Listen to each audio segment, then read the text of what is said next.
Alright. So today we're playing some Jund Death Shadow.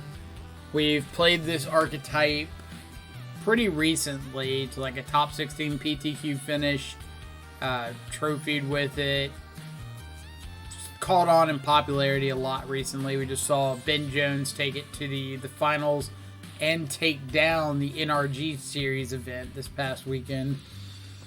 Some notable changes from a list like ours compared to Ben's are we're only running 2 Hex Drinker instead of the 4, only 3 Scourges instead of the 4, which is kind of a compliment to the cut on Hex Drinker and the lack of Grim Lavamancer.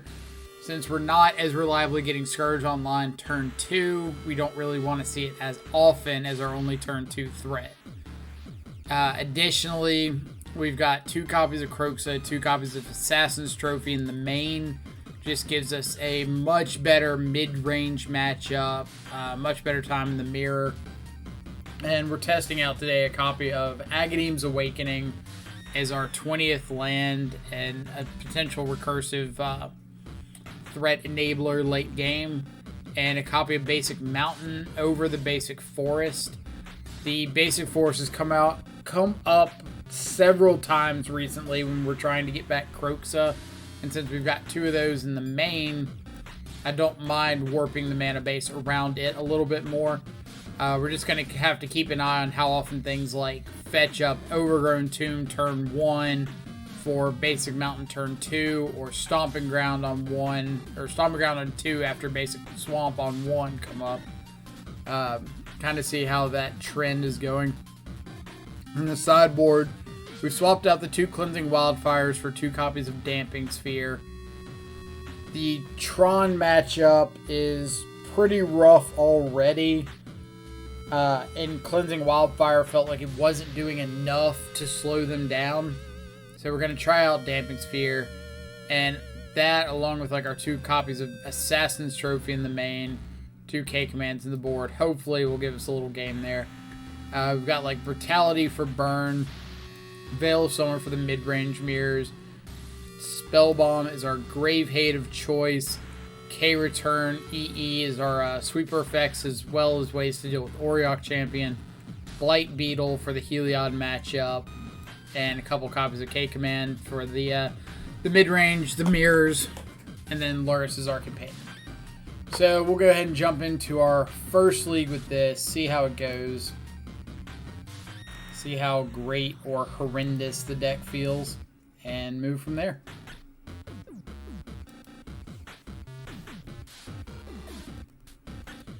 Yeah, they're called Auxilia troops. I'm so glad I read something somewhere. I feel like a Roman historian. If you're playing an Eldrazi in paper, you just deck. Checks out. Cast Kozilek or Emrakul, annihilate all their stuff, and kill your Eldrazi with Valakut triggers. I guess, yeah, you could kill the old Eldrazi, right? All the Annihilator ones.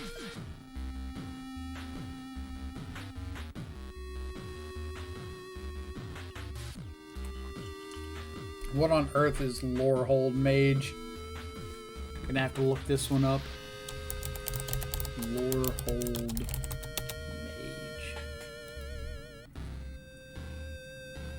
Oh, is this like one of the new cards? Something from Strixhaven.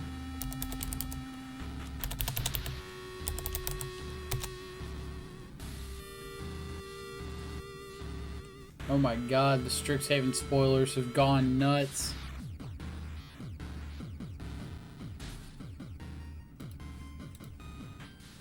Lorehold's a Historian Guild in the new set. Fair enough. So you're calling me a Lorehold Mage. Got it. What do I think about this? If my opponent does damage to themselves at all, this hand's like pretty solid.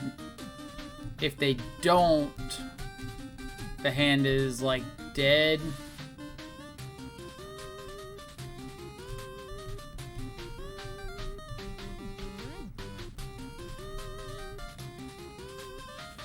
I think we gotta ship this. Like, if they are losing life on turn 1, it's probably to play something like an aggressive 1-drop, which we could beat, or if they play like a Thoughtseize or an Inquisition, our entire hand just kind of falls apart. Alright, I don't want to mull this, but I don't want to go down to 5. Or I don't want to keep this, but I don't want to go down to 5. Little slippery Bogle action, eh?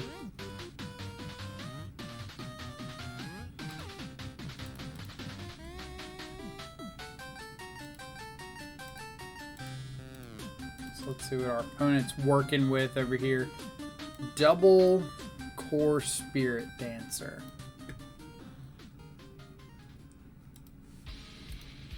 So let's take one of those.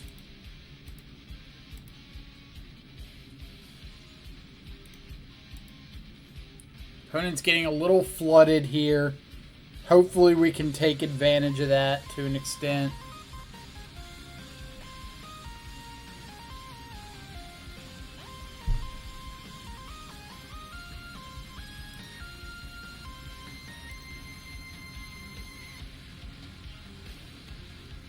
Dismember's really solid here. So now we can kill this Spirit Dancer and play out a Shadow. And kind of like use this Assassin's Trophy to deal with a problematic enchantment like a Daybreak Coronet or a Griff's Boon, something like that.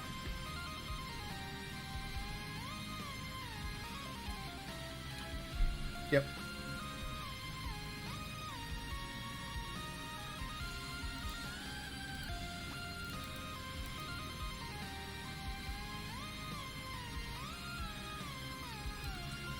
So the really heads-up play by our opponent would have been to just block this Shadow with the Bogle. But, like, playing around Scourge coming down is pretty rough. We just need them to not have drawn a Daybreak Coronet.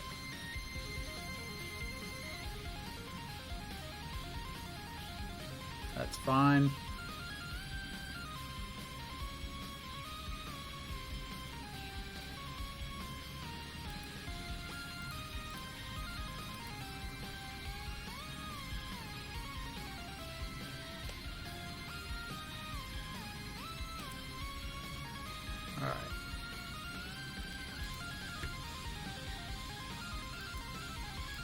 So, I believe their second card, or their last card, is a second copy of...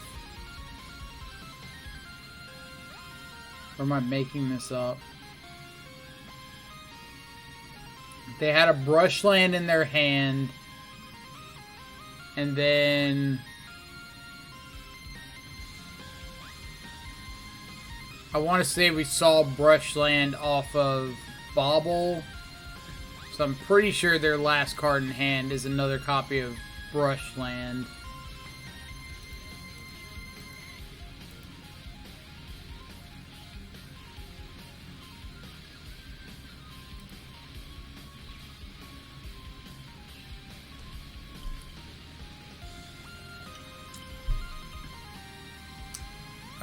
Do I remember my exact record against Corey? Like 2-1 or 2-0? He beat me 2-0.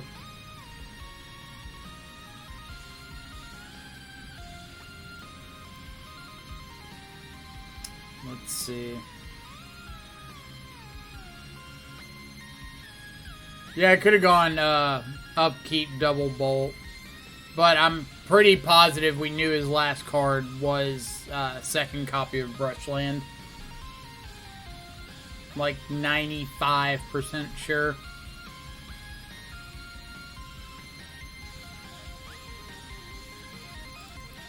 Don't have a whole lot to bring in for this matchup.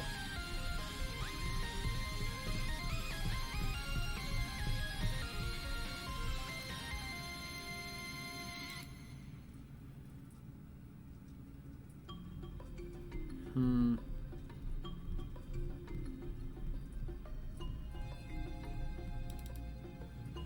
gonna bring in the controversial Nihil Spell Bomb.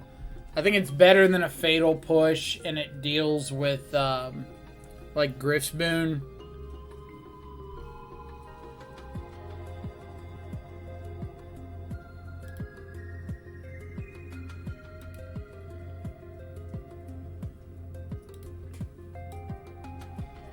Hand's fine. All the anglers covered.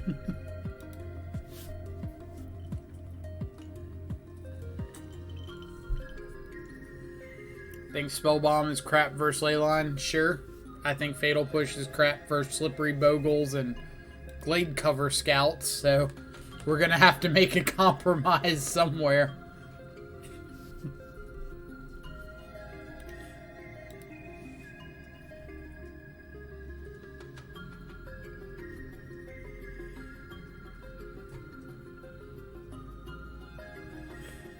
Do I want to get Hex Drinker down to try to get a turn 2 Scourge? Or do I want to get Inquisition? Probably just Inquisition.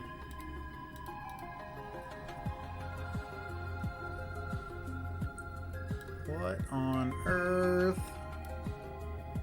This man got a Mana Tithe and a Path to Exile.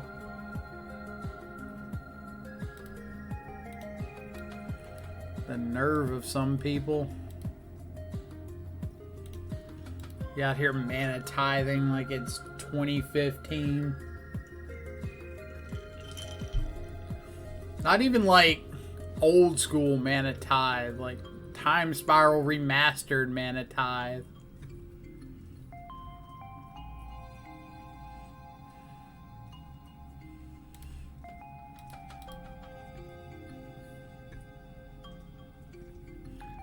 So their hand is exactly Mana Tithe.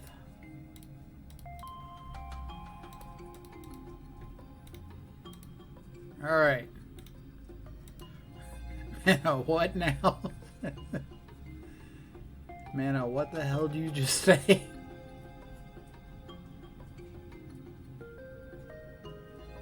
No blocks, opponent.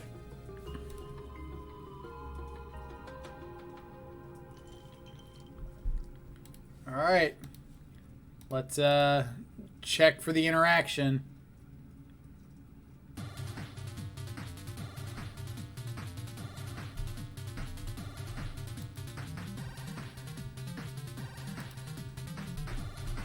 Hold up.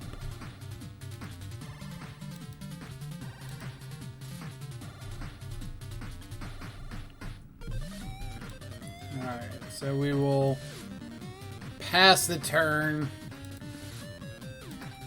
Do I want to bolt on their upkeep?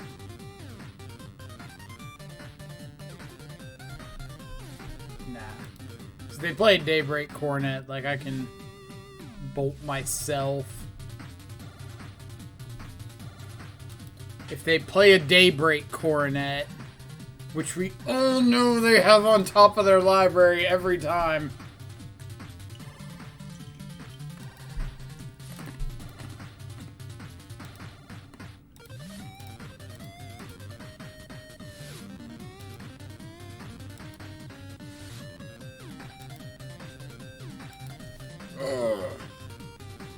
Alright. So here we just play a shadow, attack with both of our shadows. I guess we're going like Hex Drinker, attack with both of our shadows.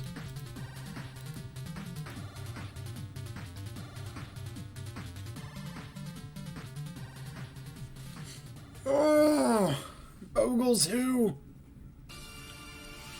How much for a Dono League where Mike plays a deck that is both Death Shadow and Mana Tithe? I mean, I feel like I've said multiple times that I would like Force Spike in Modern. Mana Tithe is basically it. I just have to go into like or another awkward color combination, but it's fine. So honestly, probably not that much. They didn't even double tithe you. They were scared. I'd be scared too of the shadows.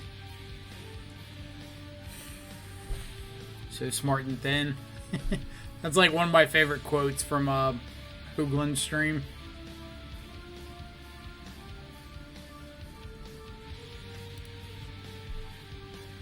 Easiest matchup. The win percentage is pretty good against it.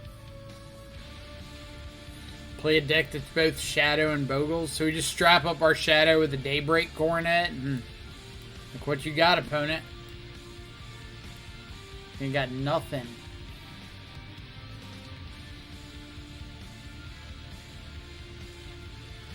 Did it happen that you kick Scourge? I mean, like, have I ever kicked Scourge? Yes. Yes, I have.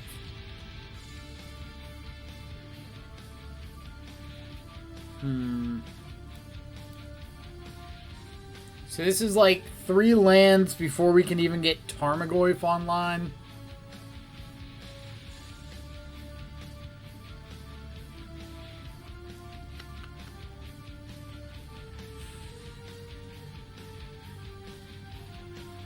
I guess. Remember the days of siding Vampiric Link versus Shadow? I remember the days of siding Vampiric Link versus Eidolon of the Great Revel. Oh, we did. We are super dead if we don't find a way to get this Tarmogoyf online. Or if we draw a Shadow. We can draw a Shadow and be okay.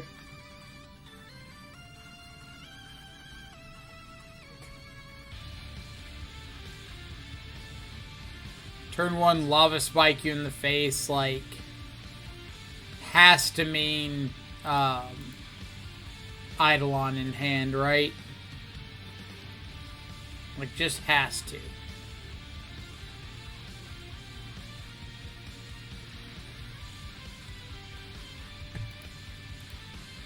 Can't convince me otherwise.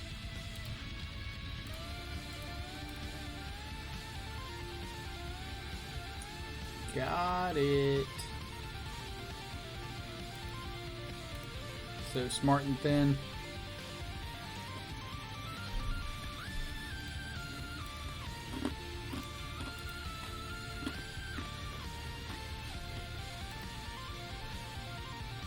Like, you just don't keep a hand that's best play is turn 1 Lava Spike you unless you have an Eidolon.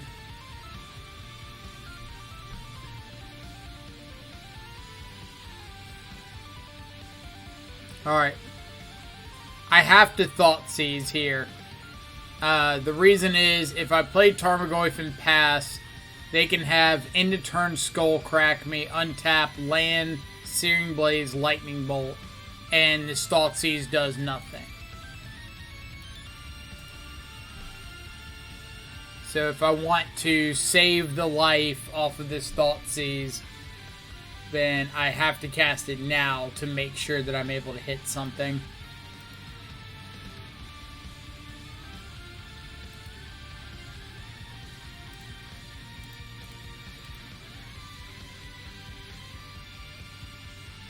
Then leaving the Searing Blaze because if my opponent wants to play out their land, turns off Searing Blaze. If they don't want to play out their land, to save it for Searing Blaze.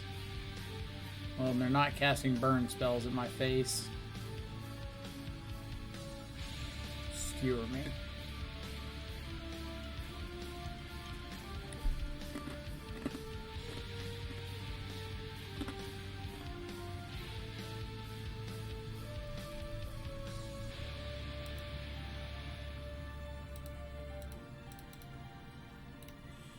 Alright, so we need to get Luris to the hand, like, pronto.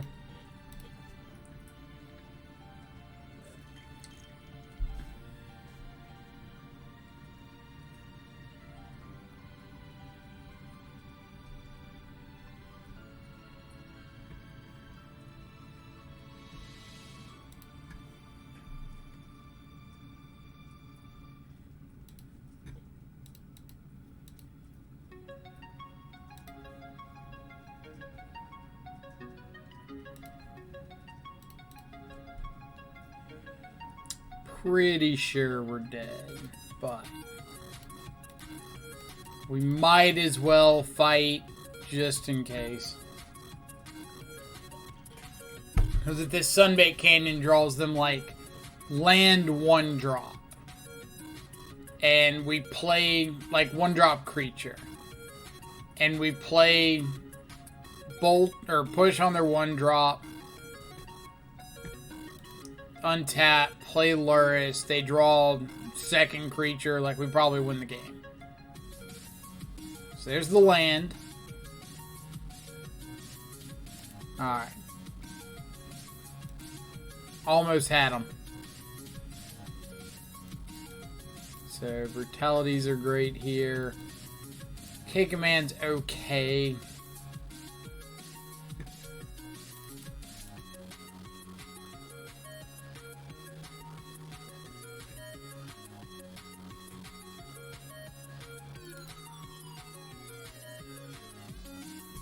Am I boarding out Agadeem here? Nah, because I can just play it tapped.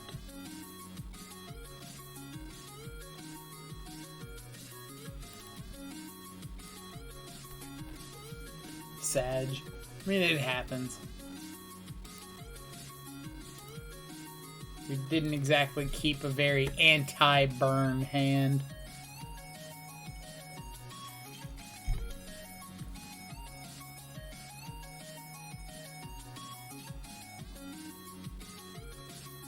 I think this is a ship.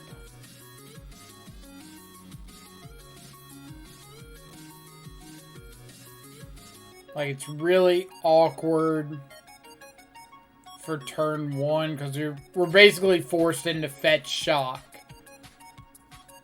to start getting our colors set up. And it's like fetch shock, Thoughtseize them, and then start hoping that they cast spells at our face. And if they don't cast spells at our face, we're just like not doing anything.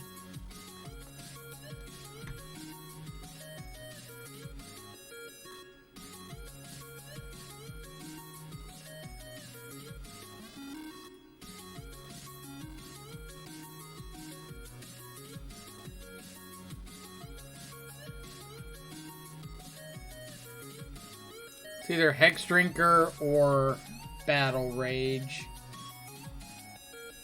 I think it's Hex Drinker. I kind of like playing out the 1-drop on turn 1 because if our opponent throws a burn spell at our face, like that's a positive. Or not our face, our creature, that's a positive for us, right?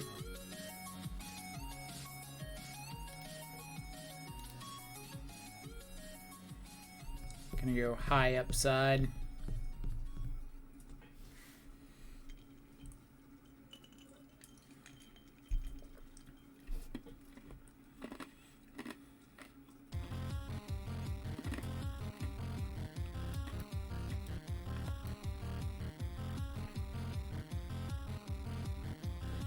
And I'm not really too upset with like trading a Hex Drinker for a Goblin Guide or something like that.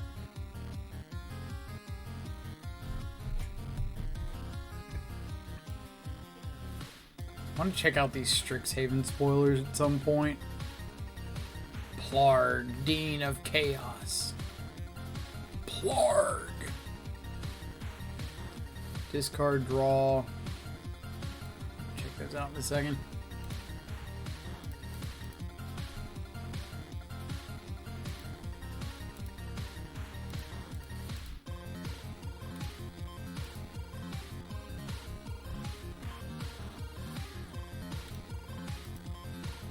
They're all crap. Don't tell me that. I want them to be. Wait. Hold up. I see sorcery type lesson. What is a lesson? That's pretty good.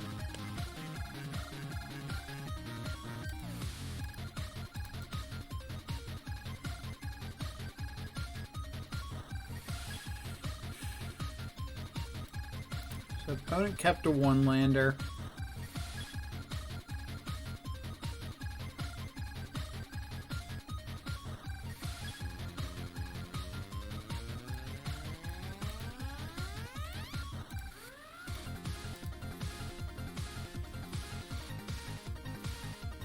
Taking this Eidolon because I kind of want the Goblin Guide to attack me and draw me into a land.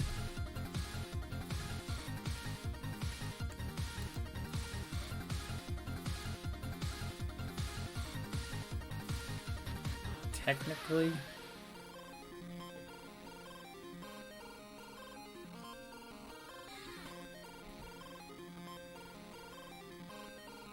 So am I just doubling this?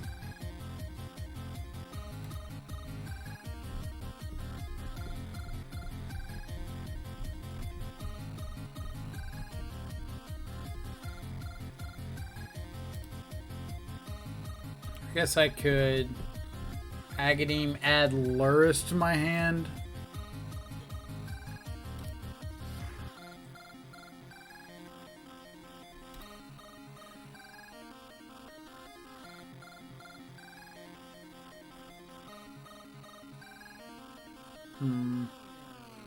So that would put me at 12, add Luris, 10, 7.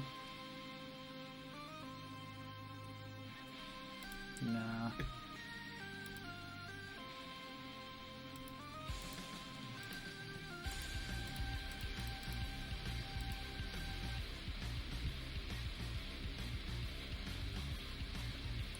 Left in Searing Blaze.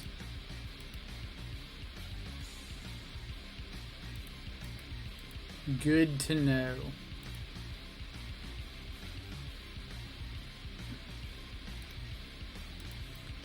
Abundant Harvest. Is that one of the new cards?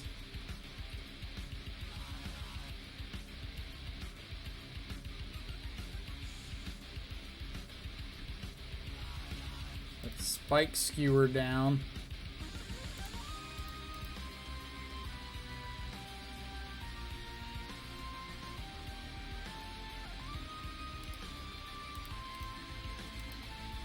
The last two cards are Searing Blaze, Boros Charm.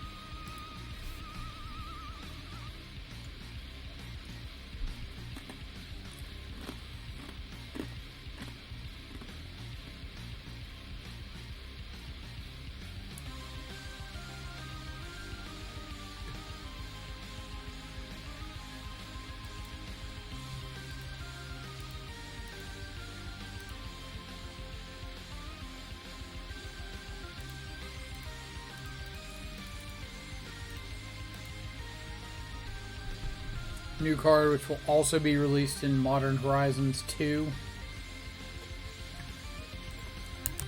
Let's see if I can find this card. I guess we'll take a quick look at spoilers after this game.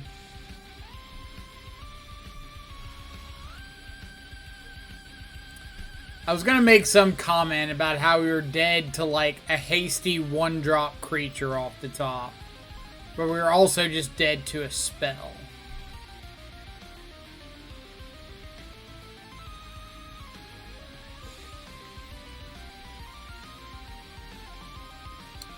But I figured I would jinx myself if I said it. Alright.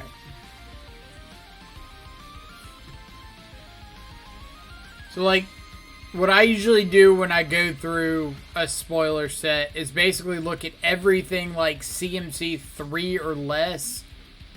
Because once you get above that, you have to have like a ridiculously solid set of abilities to break into Modern.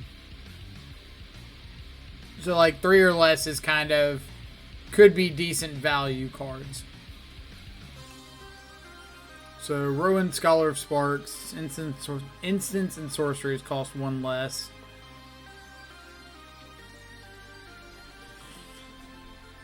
+1, deals 1 damage to each opponent. If you've drawn 3 or more cards this turn, deals 3 damage instead. Get an emblem with whenever you cast an instant or sorcery spell, you may pay 2. If you do, copy it, choose new targets. Little slow. +1 doesn't do a whole lot, but it would have been cool in standard if it was with like the Ravnica sets, Arclight Phoenix.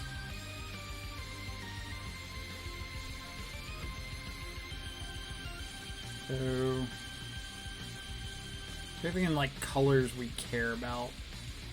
Counter on each creature on the battlefield under your control this turn. Each creature that entered the battlefield under your control this turn. So there's probably some way to bust that card in Modern. So top card with the library. The land put into your hand, otherwise put a study counter on it. Create a 0/0 green and blue fractal creature token. 1/1 counter for each different mana value among non-land cards you own in exile with study counters on them. That's a whole lot of text.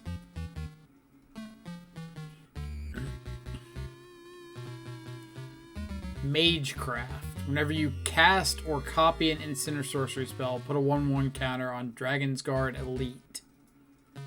Whenever you cast or copy. That seems pretty solid.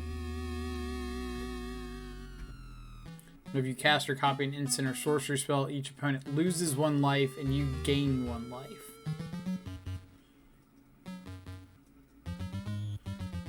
Whenever you cast or copy instant or sorcery, spirit creatures you control gain tap, deal 1 damage to each opponent.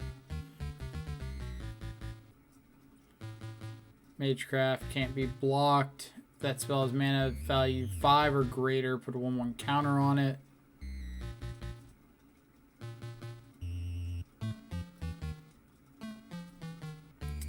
Cast an instant or sorcery, make a treasure token.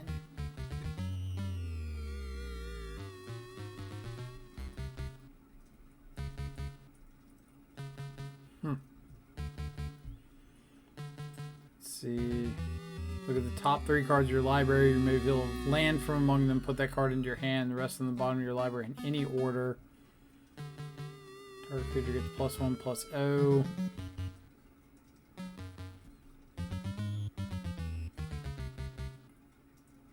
Learn. You may reveal a lesson card you own from outside the game and put it into your hand. Or discard a card to draw a card.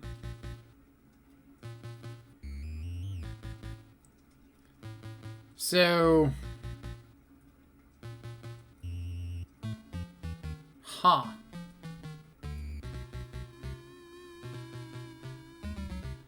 now I have to check what cards say lesson.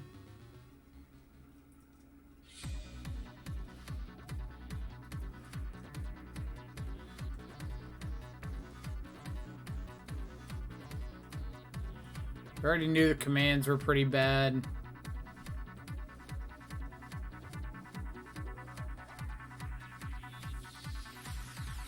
I guess this is like the symbol for the lesson spells.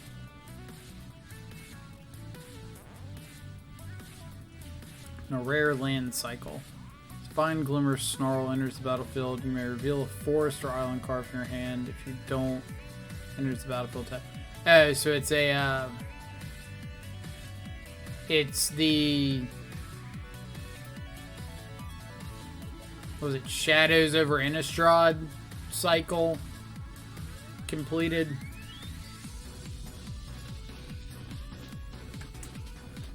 Interesting.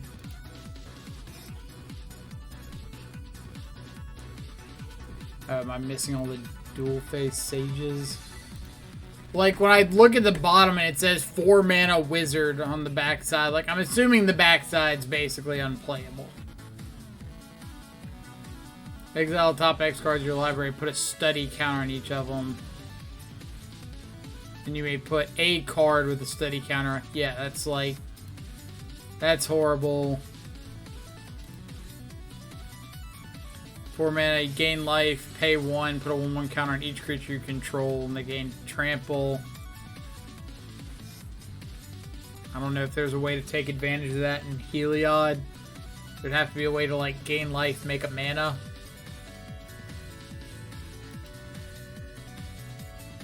Five mana.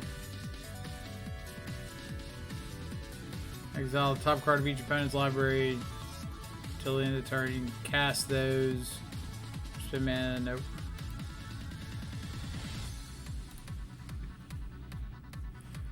Flamethrower Sonata.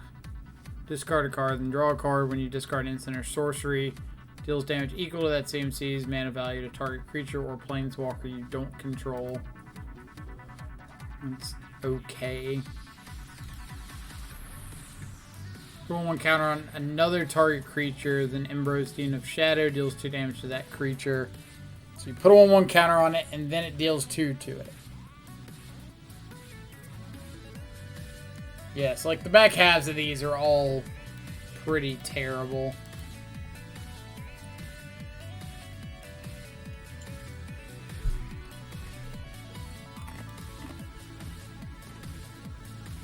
The black one is okay. You mean this one?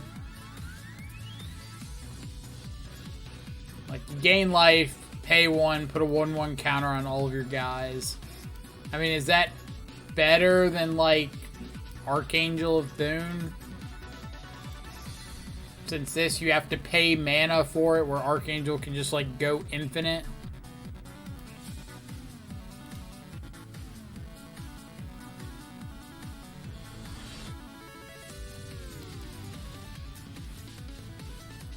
It's like 1 mana Kalitas. Oh, is there more text on this thing? 1/1 Menace Lifelink. If a non-token creature an opponent controls would die, exile it instead. When you do, you may pay 2. If you do, create a 1/1 black and green pest creature token with when this creature dies, you gain life. 1 mana Kalitas.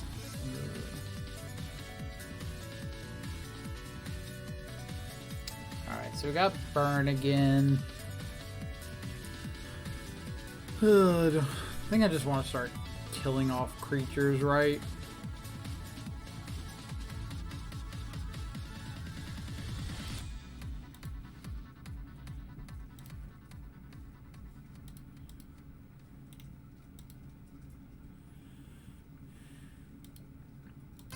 Kalitas makes 2/2s without having to pay mana. I don't know. This is basically Kalitas. I'd say they're like Kalitas A and Kalitas B. No, I don't think this one's too terribly good. Show me your Eidolon.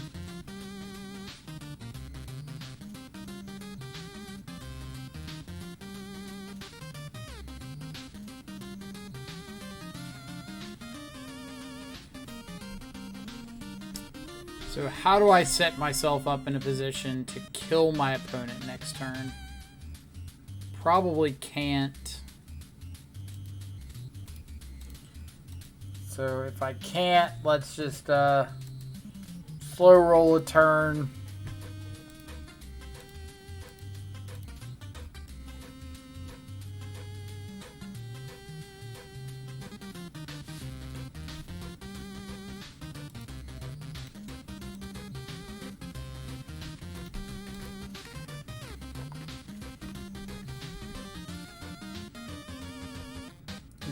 If you truly believe in yourself, but you gotta believe. Touche. I've been so blind all of these years, but now I see.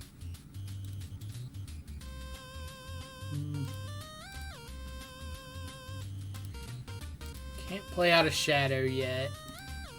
I know their last card is Skullcrack, so if they go like 3 to face here.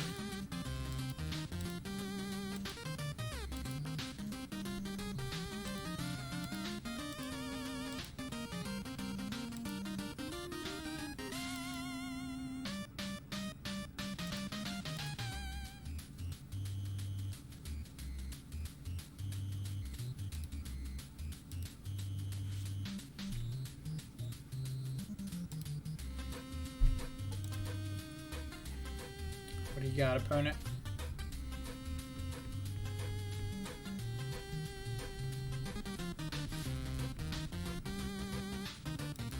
They did draw another Boros Charm. Rough.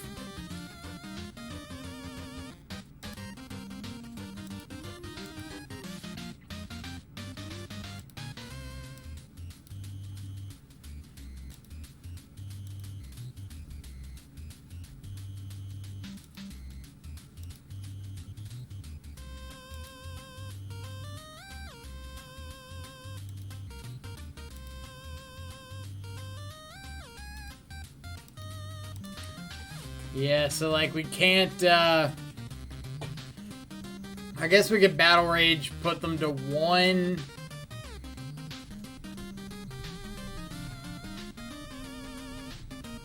But I mean, like, I don't think them not being able to use Sunbait Canyon matters.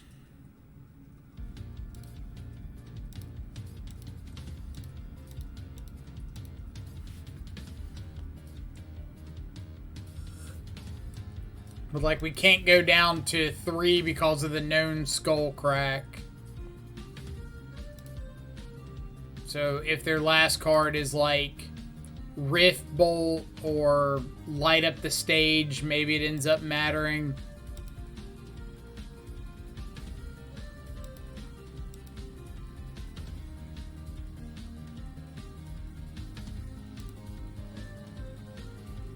Come on, play a creature.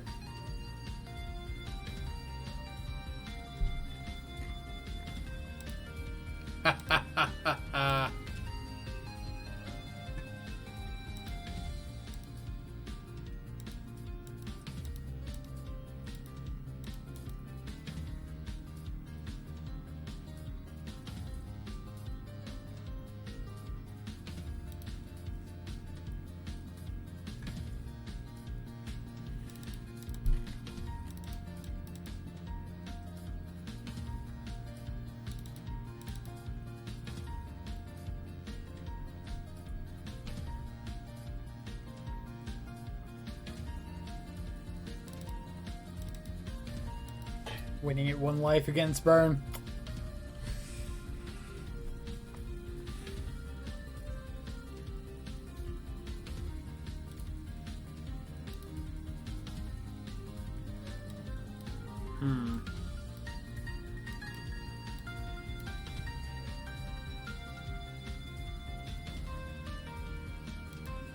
All right.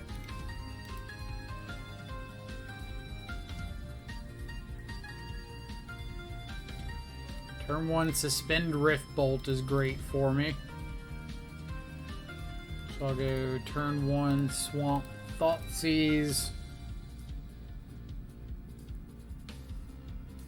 Eidolon, Bolt, Path.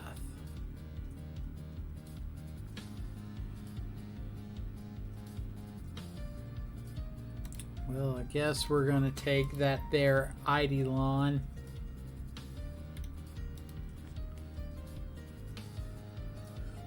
So Bolt, Path, you say?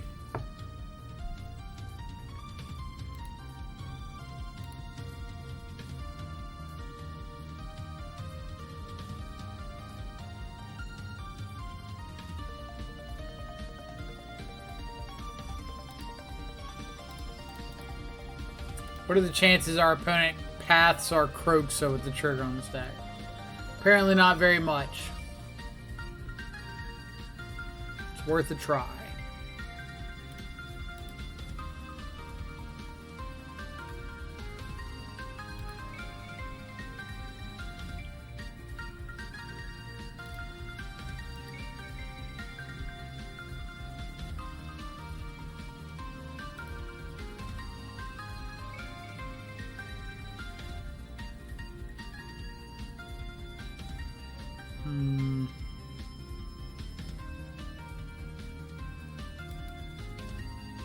Did we win last round? We did not.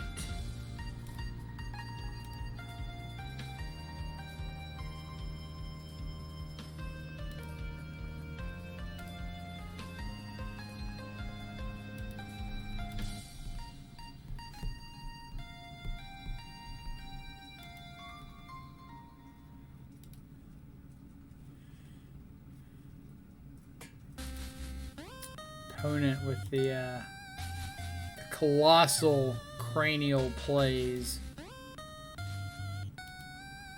of not attacking.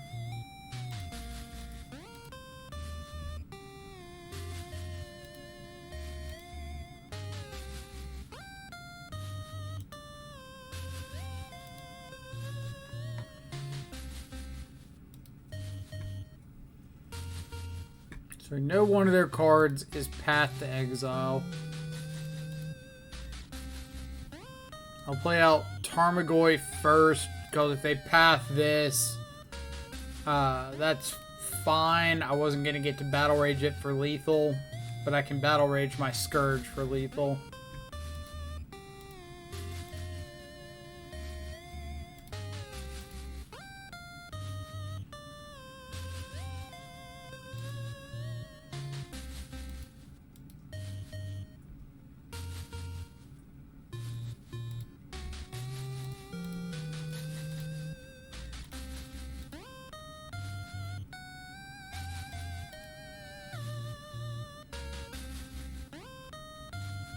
I'm just getting back Croxa here.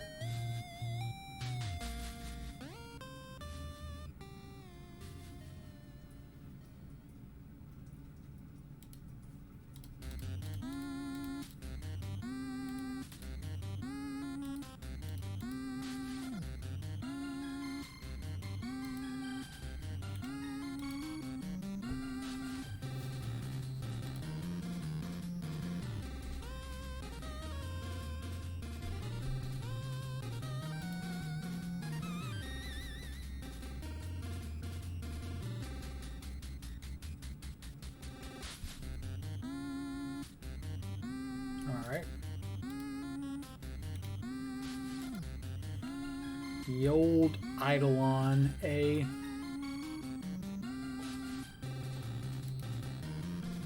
So then I would say this is lethal. But I guess we can go ahead and insult to injury here.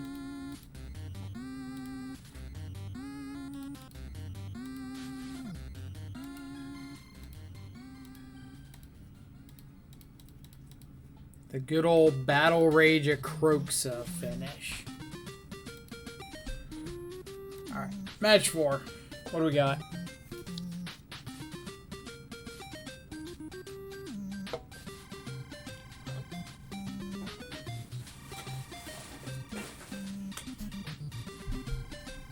I'm gonna be mad if this league ends up in a 4-1. I think we 4-1 like our last 4 or 5 leagues straight.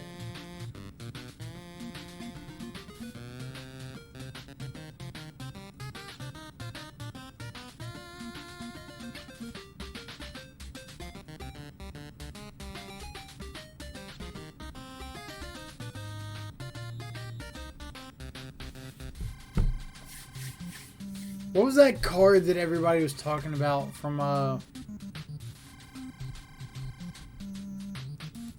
not everybody, that like 2 people were talking about from the new set?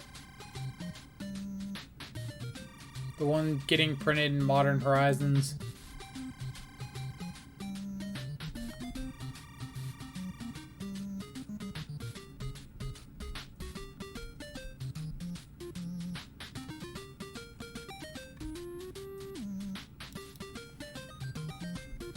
So I feel like I either didn't see it or completely skipped over it.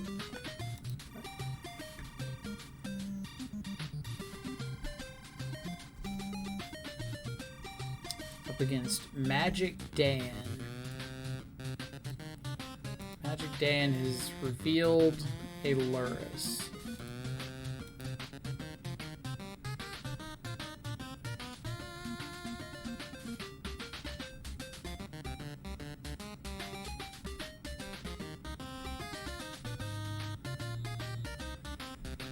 So this is like okay in the Lurrus mirror. We've got an answer for a turn 2 Scourge. We can start dropping these Croxas down, get some cards out of hand. If they're on, like, Jund. They're not.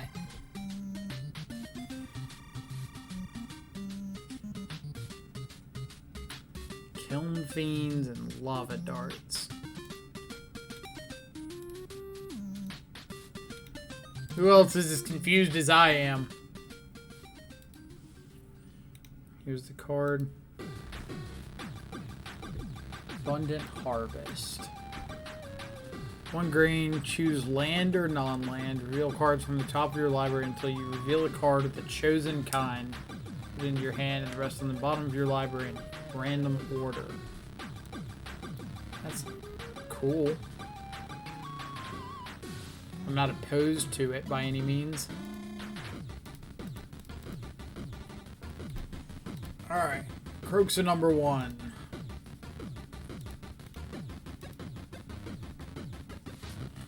Do you want to pay the life or do you want to get the free land or Lava Dart discard? So it's like Mardu Prowess.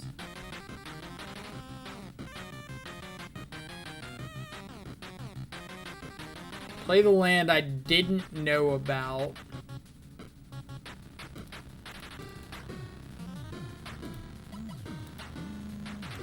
The deck is also very shiny, so props to them.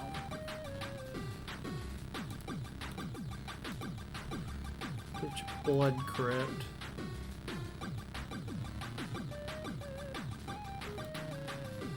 So we know Bloodstained Mire, Dart.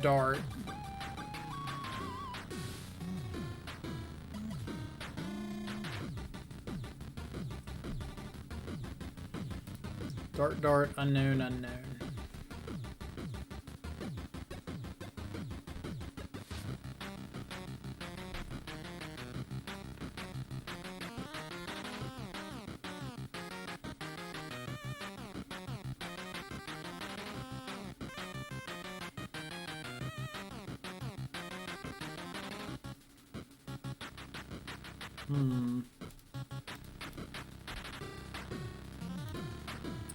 Good draws are good.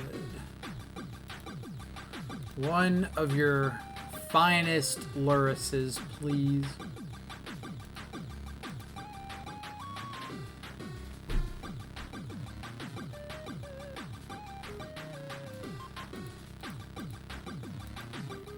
So Dart, Foothills, unknown.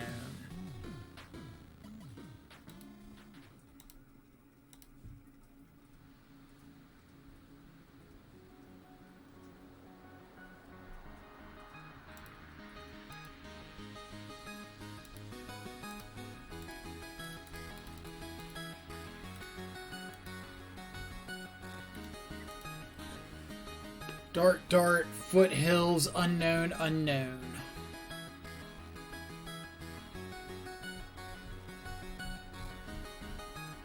Like, I'm guessing this is like Mardu Prowess.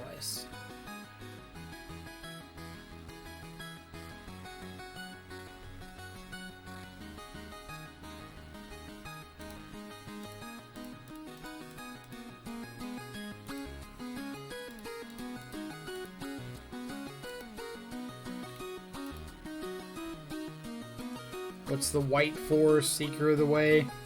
Seeker of the Way would be pretty sweet.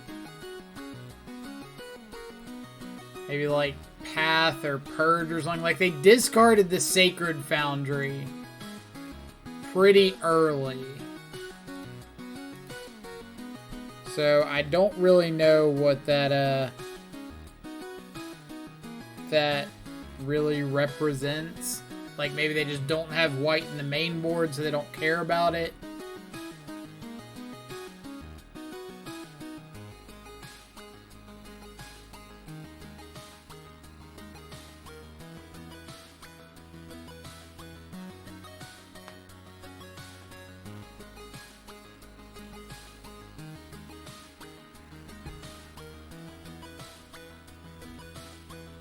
Like, all I really know is I'm trying to dodge, like, haste creatures at this point.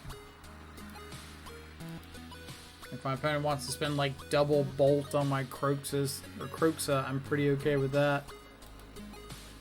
Is this gonna be, like, bolt, dart, flashback dart, second dart on Kroxa. It literally is.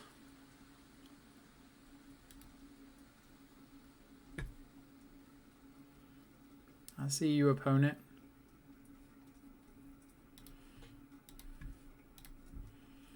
Alright, so famous last words, but I don't feel like I'm going to get burnout from here.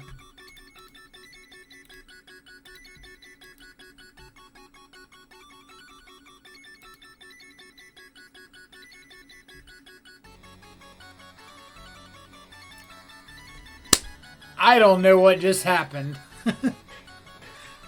I am both confused and terrified and...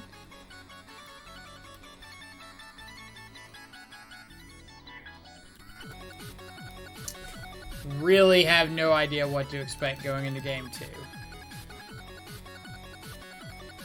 So usually when I approach prowess decks, it's a much different sideboarding plan than it is against like burn. Because against prowess, most of the time, and you gotta put like a big asterisk there somewhere, most of the time their deck isn't very good at like burning you out from 10 or so life. Obviously it can still happen, but it means I'm way more likely to be okay with like paying 4 life for Dismember on turn 1 if I just get to get a creature off the board.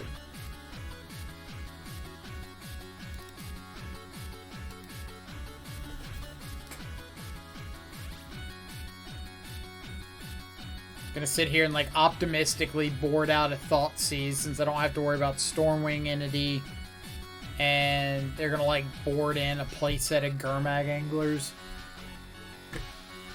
Just wreck my world up.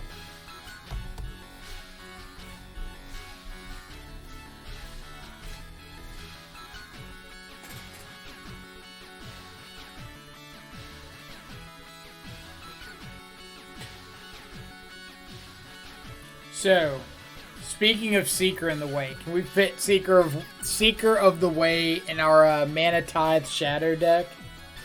Just throwing some ideas out there. Seeker of the Way into bolt our opponent in the face, Mana Tithe their removal spell for Seeker, Battle Rage it because it's now a 4/4 or 5/5 ferocious double strike trample lifelinker. That's a spicy meatball.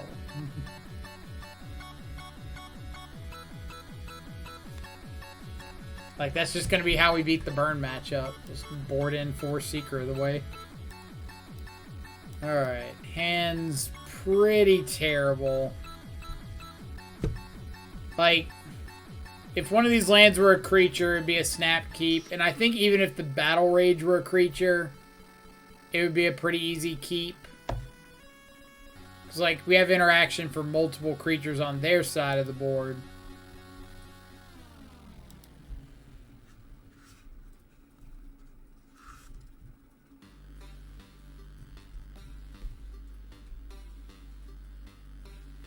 Let's just bottom the bobble. They look like they've got a reasonably painful mana base.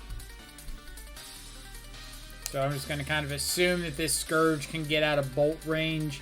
And then if we can Thoughtseize away like a Path to Exile or something, then we could just have a quick Battle Rage kill.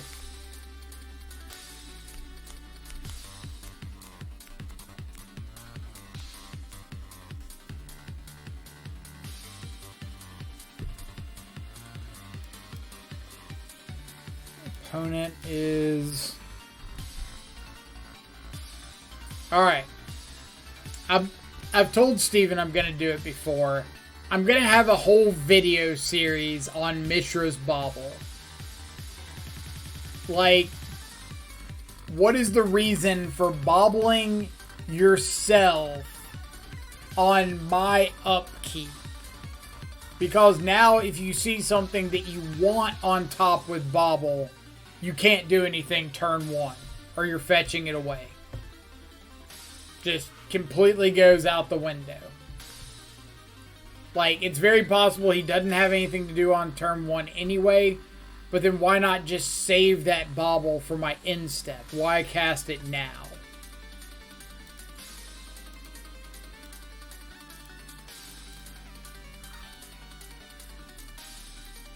It just, like, doesn't do anything useful here.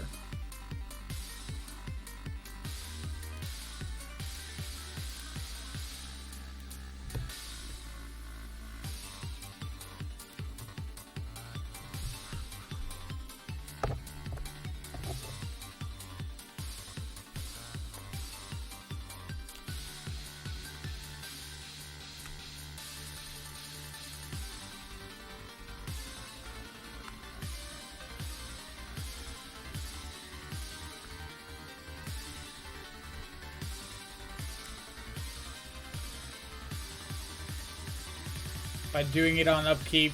No, okay. So I've got to specify here. I don't mean I have a problem with them casting it on my turn. That part is correct. I have a problem with them cracking it specifically on my upkeep, targeting themselves. They weren't targeting me to see what I was drawing for turn. They were targeting themselves. And again, that means if they see something that they want to keep, they can't do anything on turn 1 on my end step because they'd have to fetch it away. If they just wait with the Bobble, then they can decide after I pass through my turn 1 if they want to crack it or if they want to cast something else.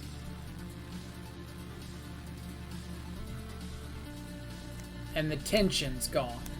But they didn't. They just, like, went ahead and fired it off on my turn.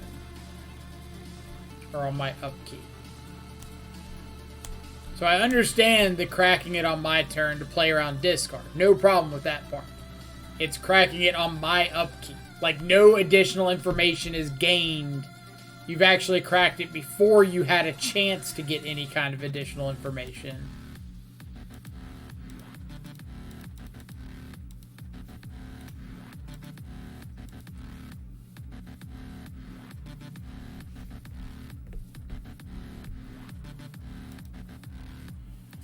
Alright, so Blood Crypt's gone, Crash through.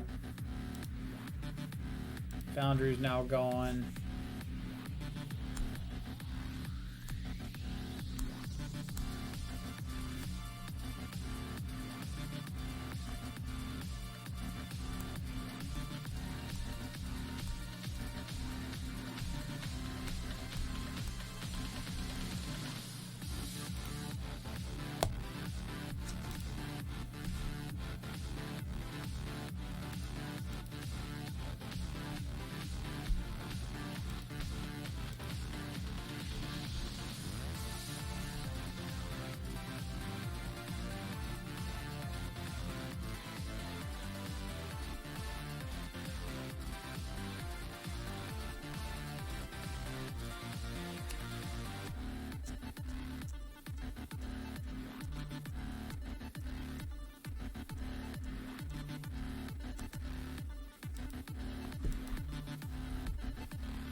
I was holding out a turn because I'd rather hit the Luris if they played it, but they did not.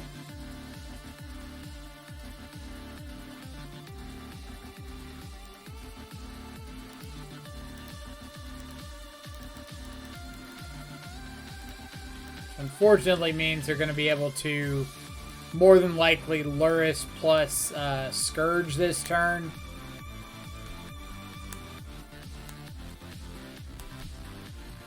It's pretty solid against my one Assassin's Trophy.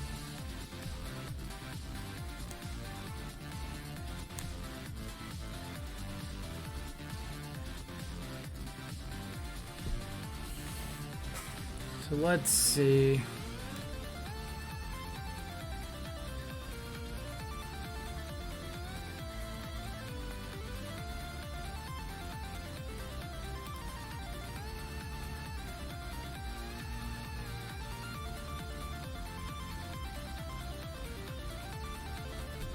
I can play my own Scourge. They've got a known Fatal Push.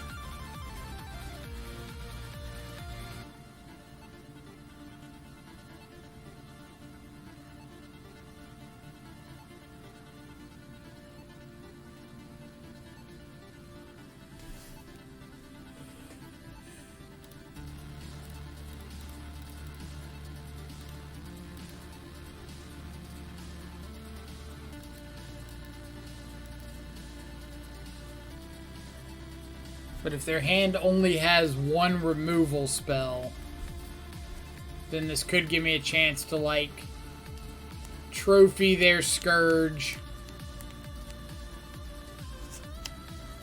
They replay it, I untap, find another piece of removal.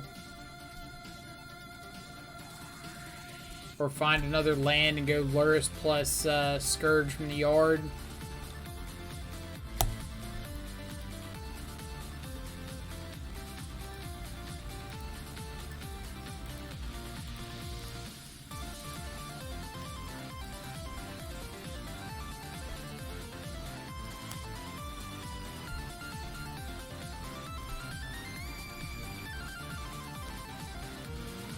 Lurrus Scourge Mirror Loops sound awful.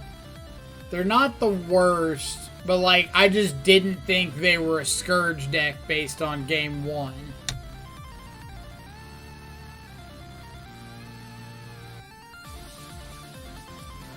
So I like wasn't really prepared for this.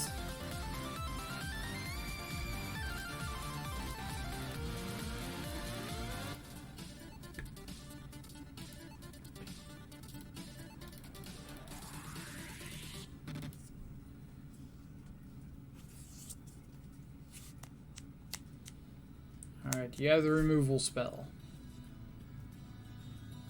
Any removal spell does it. There you go. Alright. Like, I didn't expect Fatal Push as opposed to, like, what's it called? Lightning Bolt.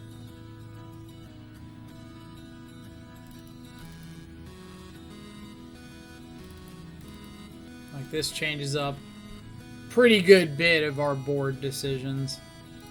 Like, now I don't want Brutality. I'm okay trimming some hand disruption.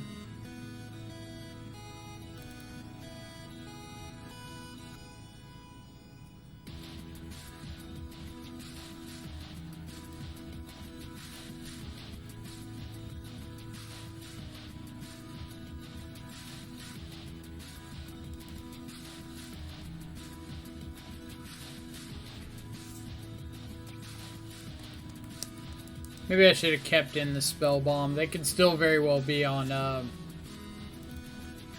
Kroxa.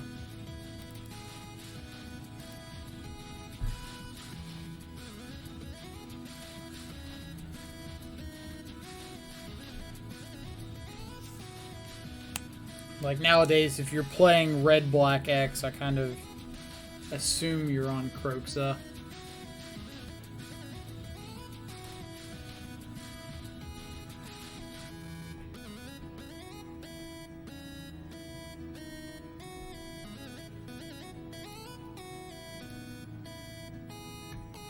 I like being on the draw in the shadow mirrors. Like, I think people a lot of times underestimate the extra resource. But it's not just the extra resource. It's like mulliganing in the shadow mirrors is almost like a death sentence if you're on the play. Because now you're just down so much compared to your opponent. Like, you're down a card to start. They're drawing on their first turn. throw in like a Veil of Summer somewhere along the way, it's even worse.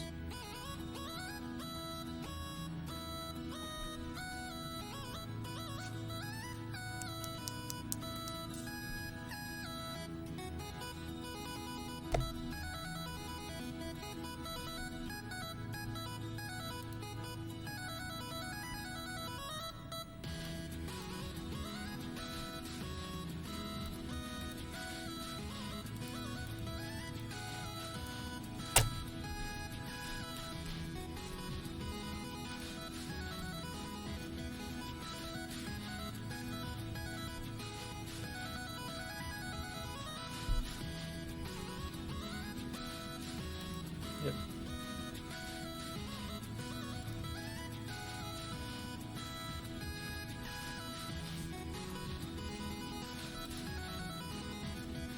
Didn't expect light up the stage.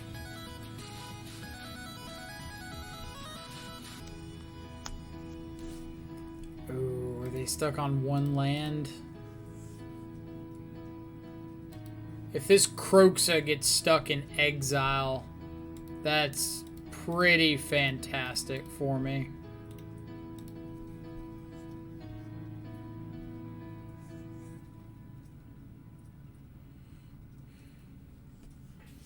So am I just gonna jam a Scourge here?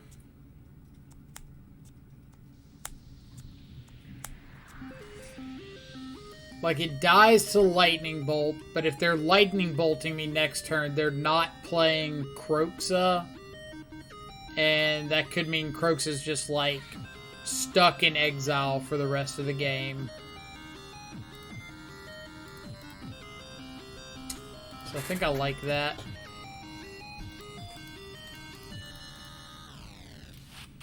And if they do Bolt Scourge, then I just get to, like, double Shadow plus Hex Drinker next turn. And then, like, either level up Hex Drinker or Luris to hand the turn after that.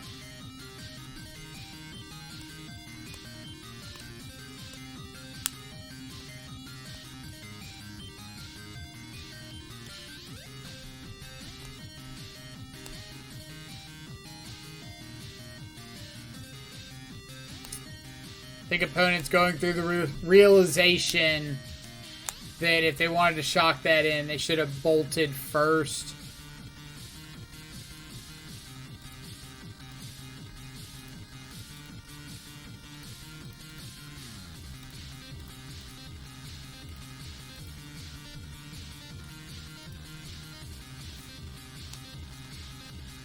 Alright. Well, now we don't have to deal with a Kroxa, which is nice.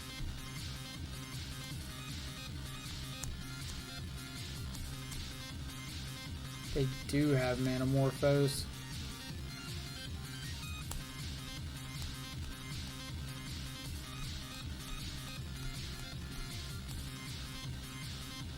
I feel like Morphos was never a big part of the red-black prowess list.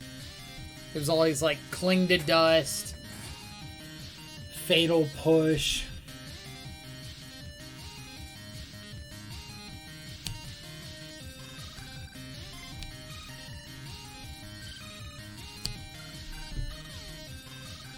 Triple removal spell. Nope.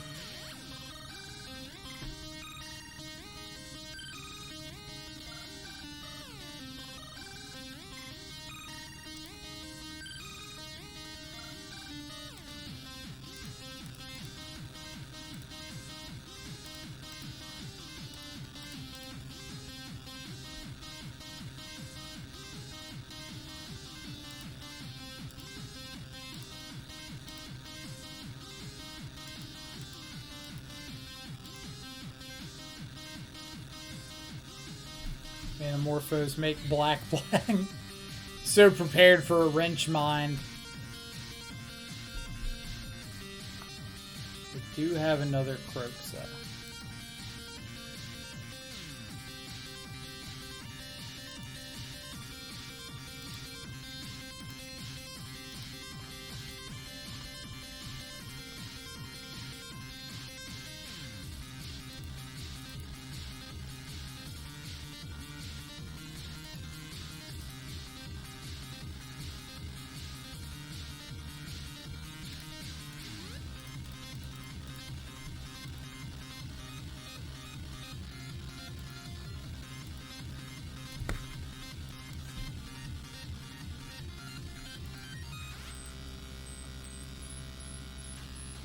Like, if they start escaping this Croxa multiple turns in a row, I could be in some trouble.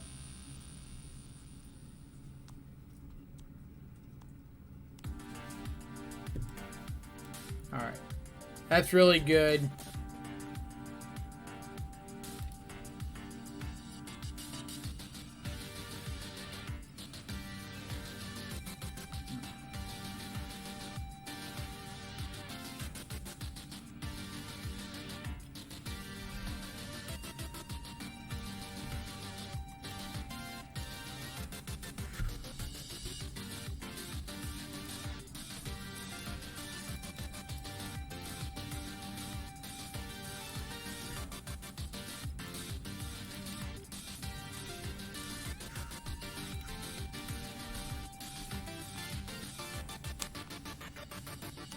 Shannon, how's it going? Hope you're having an awesome Thursday on the boats. If you're on the boats right now. Guess you could be cutting down some trees. Don't even know what you're up to nowadays. Never talk to me.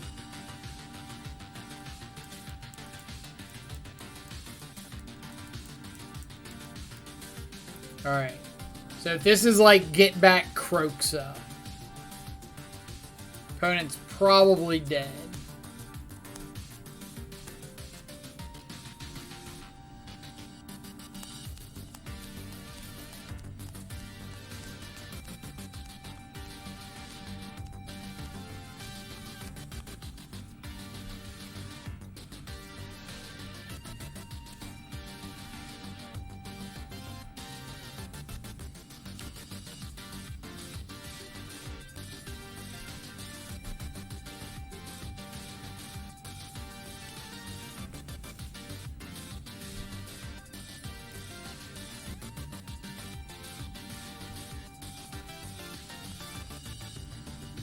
I really don't watch Magic much, but when I want to see someone play bad and countless punts, I know where to come. Aw. You're absolutely correct. Alright, so I can force the chump block on the shadow.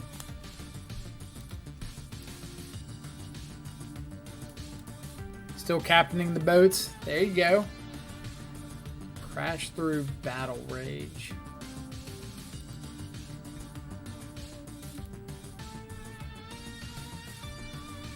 Alright. So I kind of want to set myself up to just have like a lethal Hex Drinker next turn.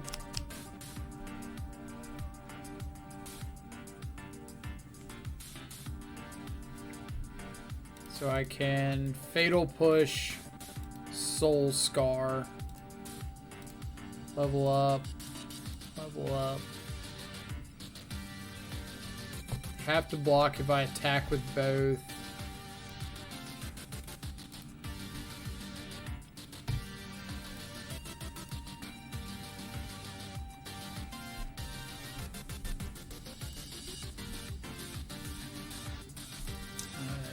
Level up again. So you go.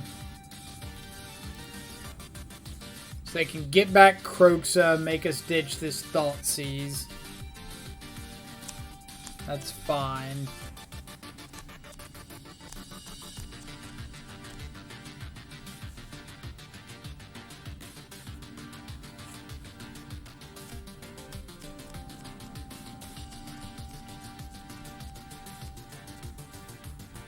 I guess it's not completely fine if their last card is a Fatal Push. But they've already seen 3.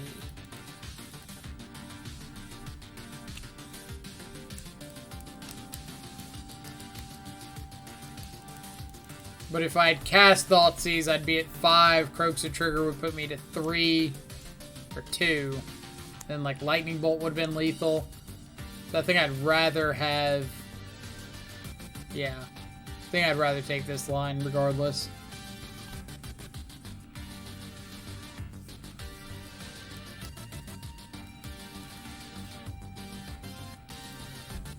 This way I can finish leveling up Hex Drinker. Attack him with both. They trade Croxa for the Shadow.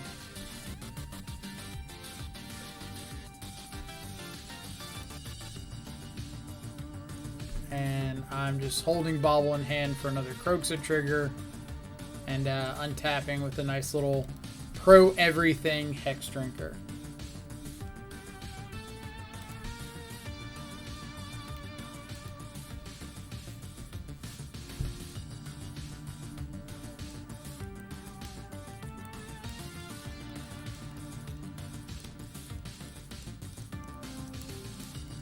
Kai's Gal, please don't put that juju on me.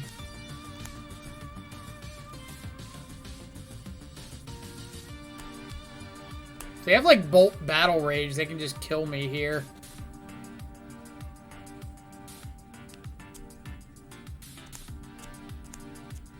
Do you have the Bolt?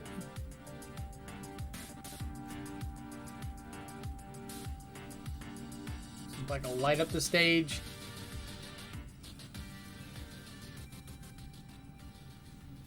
Skewer the critics would be pretty awesome. Like, if I'm dead, I'm dead. Can't do anything about it. Huh. I bet what they did was, like, play or tap Croxa or, like, click Croxa in their graveyard. Just to get that paying costs up there. Touche, opponent.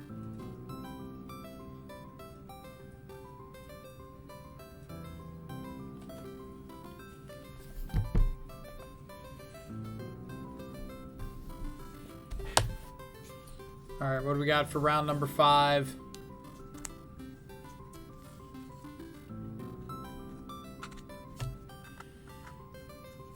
So for everybody hanging out today, appreciate y'all coming around and checking out the stream. A little call to action if you're enjoying the content, commentary, the gameplay, whatever. Feel free to hit the follow button. Doesn't cost you anything, just lets you know whenever we go live. If you're watching it later on YouTube, feel free to hit the subscribe button. Doesn't cost you anything on YouTube, just lets you know whenever our videos get posted. And that's all I got. Also, if you're hanging out in the chat and you haven't yet, feel free to jump into the actual chat. Tell us about yourself, who you are, where you're from, what got you into Magic, why Death Shadow is the best archetype in Modern, and some Legacy circles.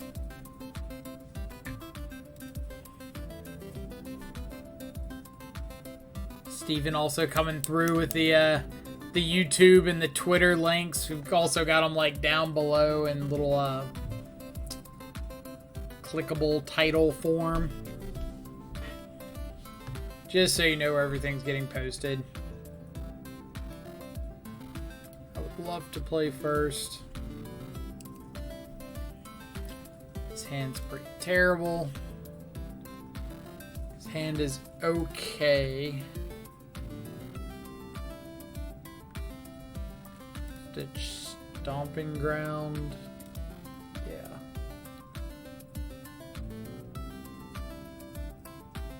Alright, so we know nothing about what our opponent's on.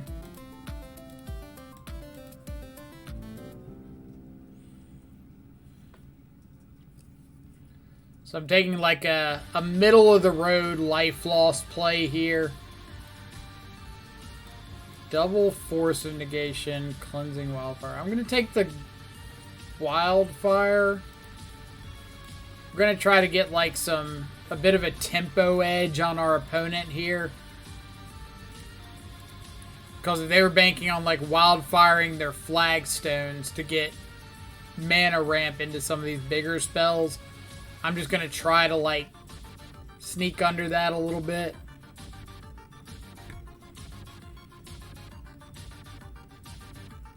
Alright, so I can't get Shadow down this turn, which means I need to just Croxa here.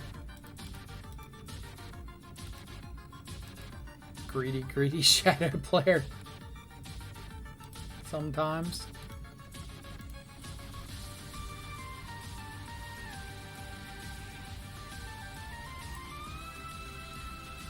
There's Force gone. Is Croaksa the reason for basic mountain over basic forest? Yes, for the most part. Like, since we're running two Croaksas in the main deck, the basic mountain is actually pretty relevant to draw into.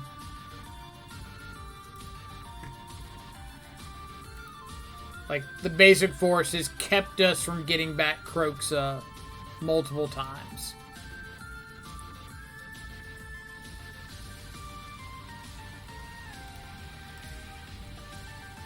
Alright, does our greed pay off to any extent? It does. We're geniuses in our own right.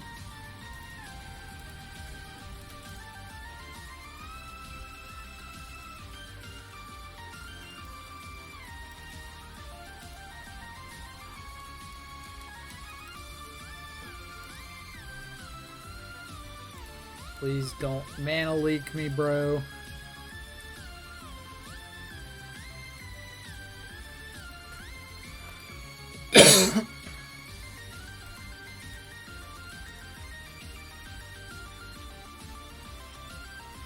Alright. So we are presenting lethal next turn.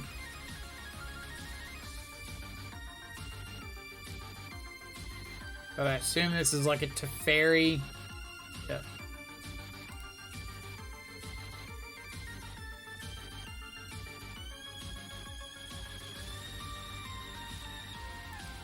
Bounce my shadow.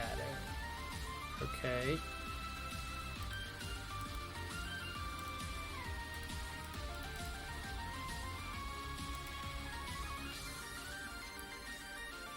Hex Drinker is not bad.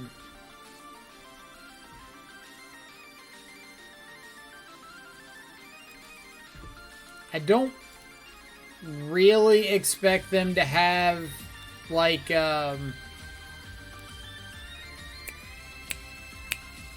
what's it called? Supreme Verdict in the main. They could, but, like, they're ways off of,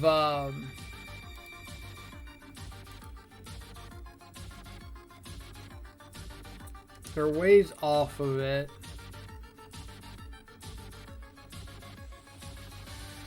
So I kind of just want to go like Hex Drinker, level it up.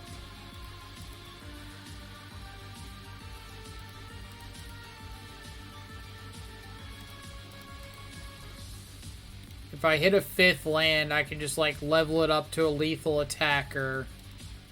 They've got to deal with Scourge here.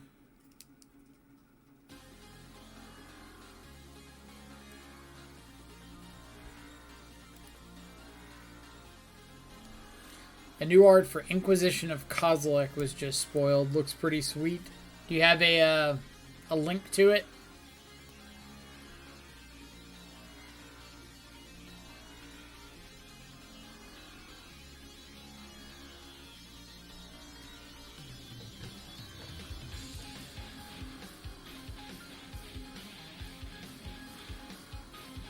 Alright, they can't Cryptic Command. They can Instant Speed Verdict.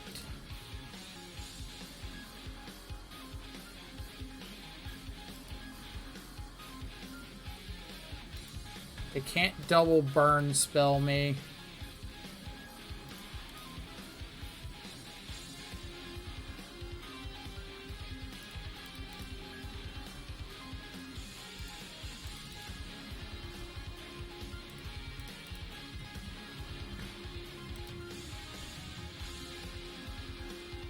Alright.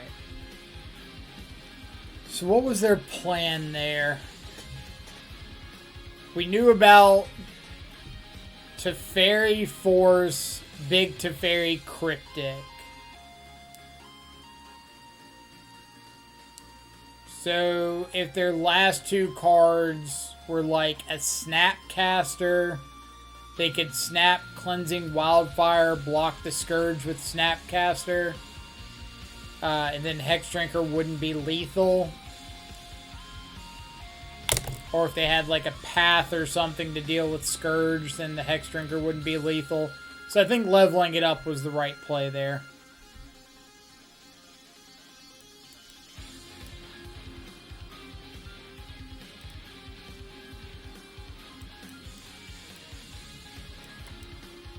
Veil's like lesser exciting option.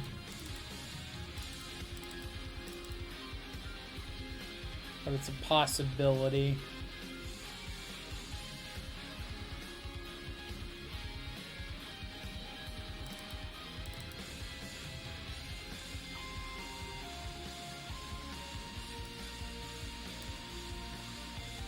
Something like that.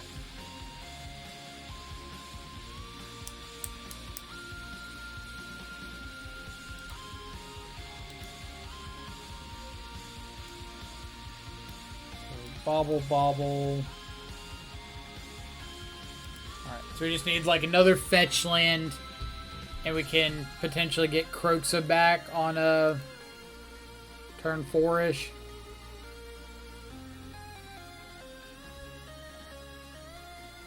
Speak of the devil.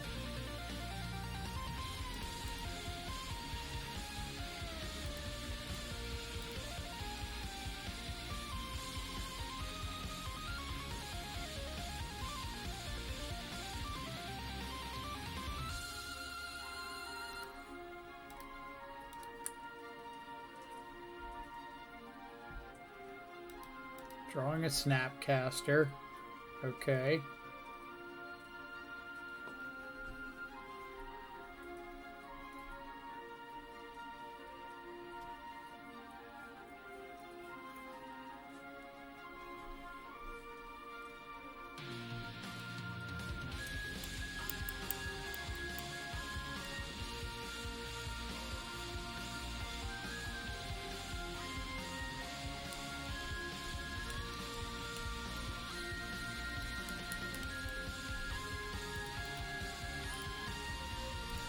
Alright, what do we have? Scourge of the Skyclaves. Alright. Mainly just taking Scourge because it's an extra threat. And there's a good chance we're going to need like all the bodies we can get.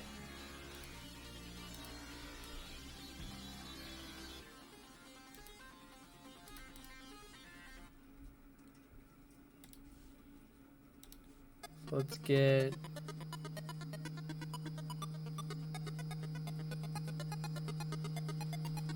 Goyf is fine.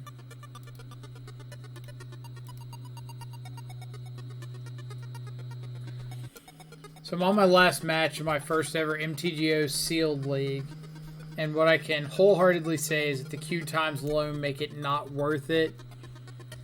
So Sealed on, or any kind of limited on Magic Online outside of like Vintage Cube is usually pretty slow with the queue times. It's just like not a huge rush to play those formats. And especially now that like Arena is a thing, it's even slower.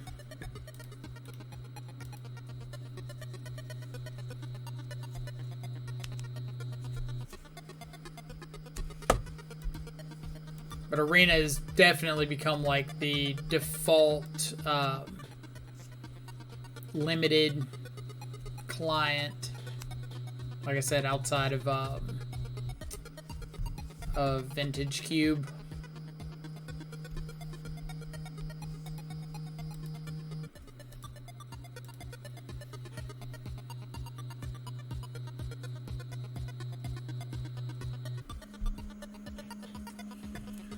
So let's start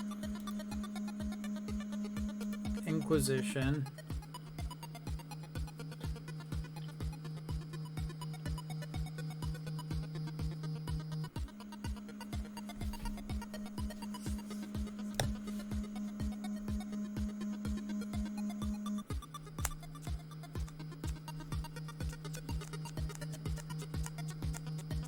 Cryptic Command. Sure.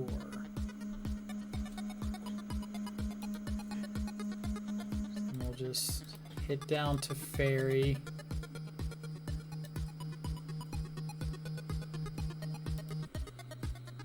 Play Croxa. Are we playing? Yeah.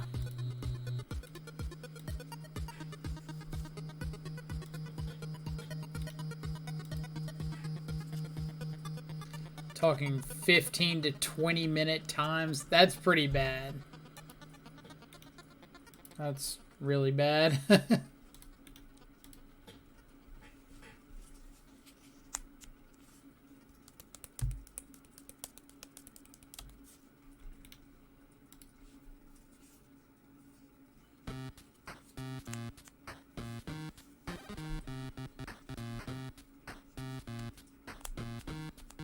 It's a second to Fairy.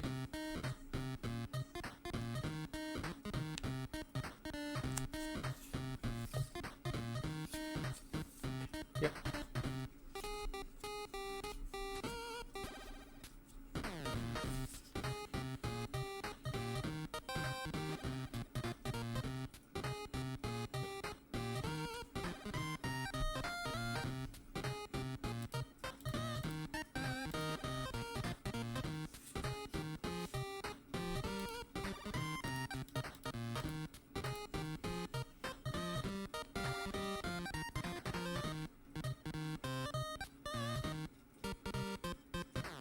At least there's streamers like you to watch. I try to make it a little entertaining.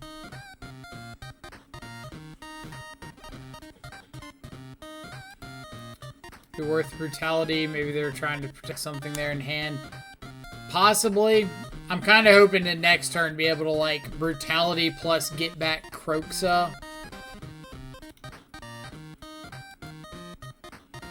Like, I think if I was going to brutality, I should have done it, like, turn 4 and had brutality plus 2 drop. Or else I have to kind of wait till turn 6 to brutality plus another play.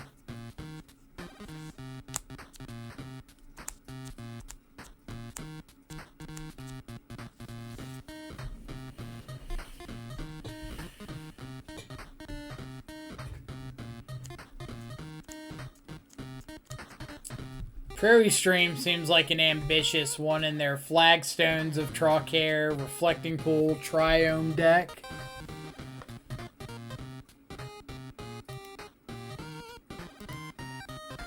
This music's terrible. This music's great.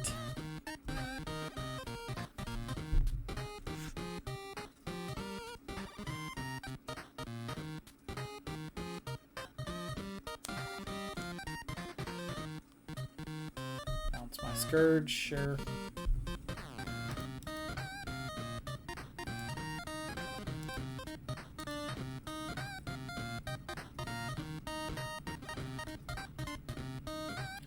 So I know they have Snapcaster in hand.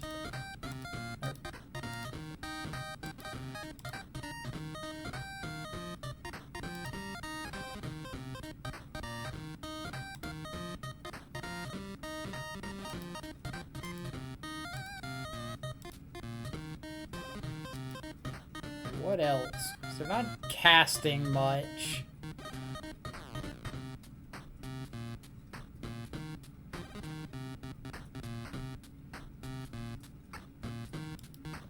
They're just my Tarmogoyf.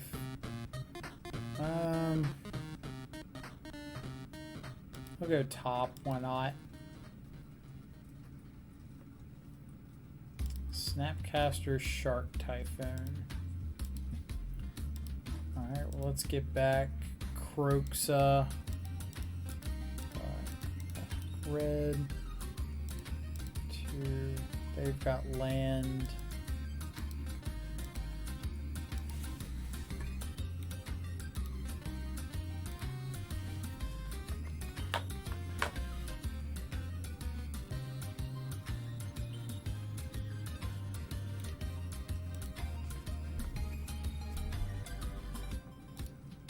Got Snapcaster, Shark Typhoon, Unknown. They don't actually have a hard answer to Croxa. Like, they can snap Aether Gust it, and that's fine. They've seen all 4 flagstones. Looks like pre-Euroban Jeskai control. Probably something like that, right?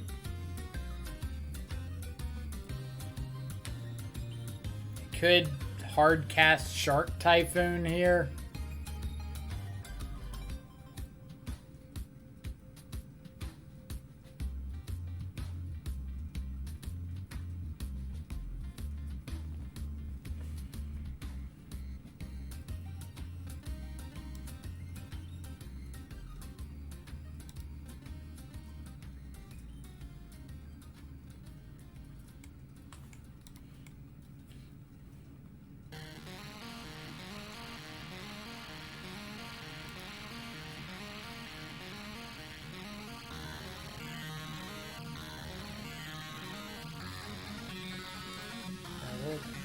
Attack it to Fairy. Broxa can trigger.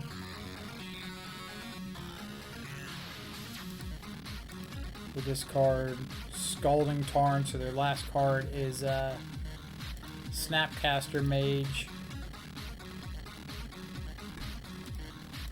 So let's go Goyf, see what they do.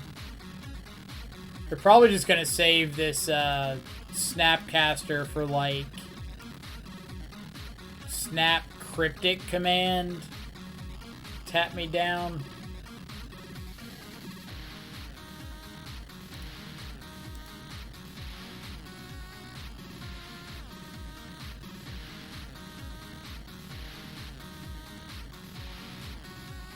There's no way they can fire the Snapcaster off into turn, right?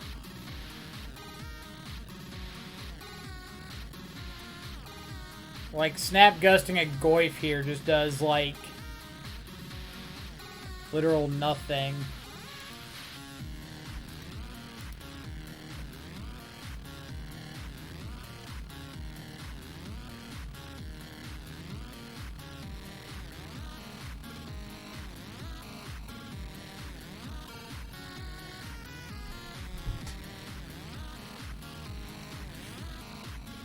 Cleansing Wildfire.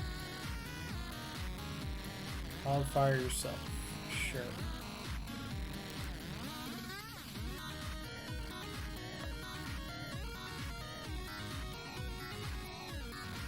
Now, if your last card's not a land, you can't snap Cryptic.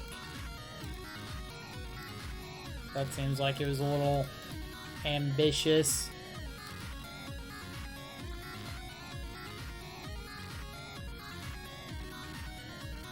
Can snap Aether Gust. So let's play. If I go Thoughtseize, I force the snap Aether Gust. And then I can play Seal of Fire to take out the block.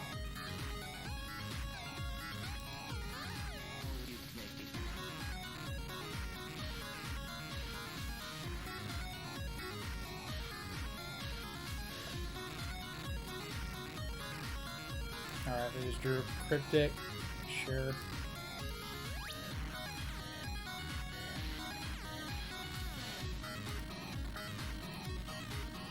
Let's just hit the Fairy so it can't bounce anything next turn.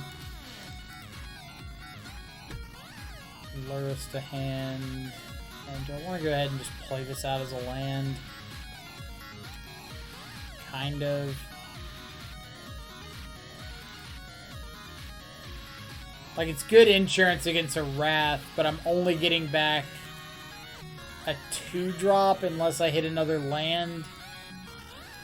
Let's just play it out. Like, I already feel like I'm pretty insulated against a Wrath anyway.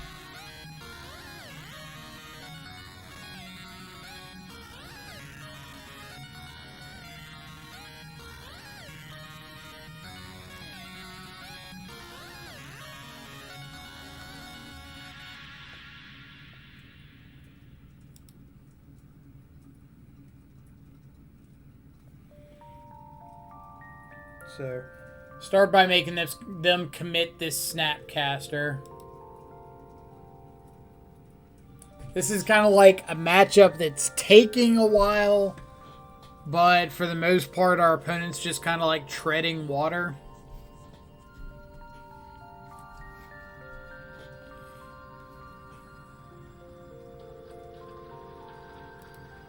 Have all my stuff. Draw, sure. So now we get to Thoughtseize after the draw. I can go Luris plus Seal to stop the Teferi draw.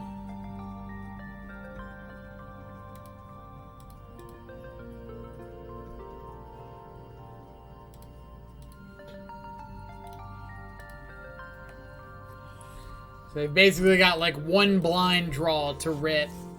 Verdict or another Cryptic can like keep them alive for a turn. Alright. So another 4-1. Thoughts on the list. Agadeem's Awakening didn't really do anything that league. So I feel like this is more fluff, cute, than it is like actually good. Hex Drinker was solid.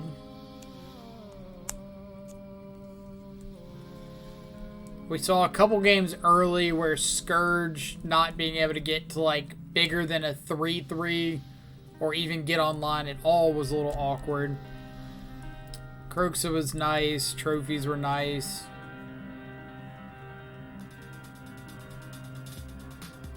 Still pretty solid with this list. I thought the basic mountain was good. I didn't really miss the forest.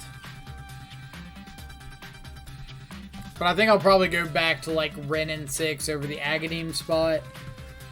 Sideboard, we didn't see Heliod, so we couldn't test Blightbeetle. Didn't see Tron, so we couldn't test Damping Sphere. Saw Burn a bunch. But we'll still have to mess around with that. Any reason for no Swift Spear? Yes. There is a whole long rant on no Swift Spear. Let me see if I can summarize it to the best of my ability. Monastery Swift Spear by itself in a non-prowess or non-burn spell or burn shell is a bad one-drop creature. Unless you're seeing like multiples of them. And I don't think Shadow can or Death Shadow archetype decks can afford to have individually weak cards because you're a deck that's winning on like these thin margins anyway. You can't afford to get to the late game. You need to find a threat and you draw Swift Spear. And it's just doing nothing.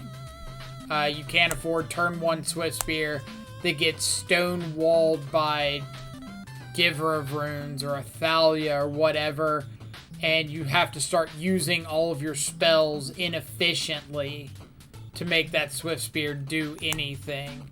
So the only reason a lot of decks are playing it right now is to enable Scourge of the Skyclaves.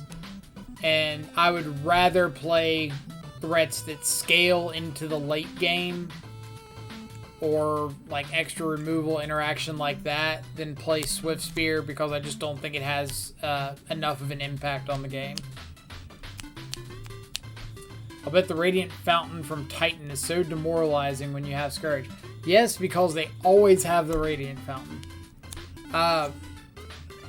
Let's see. But yeah, like, I think the Jund list is pretty solid. I'm not a fan of the 4 Hex Drinker. I think that sees them too often. And I haven't been super impressed with Grim Lavamancer, but it's been okay. So I think it's better than Swift Spear. I think it's worse than Hex Drinker. But yeah, I'm pretty happy with where the list is for the most part. And we'll kind of go from there. I'm going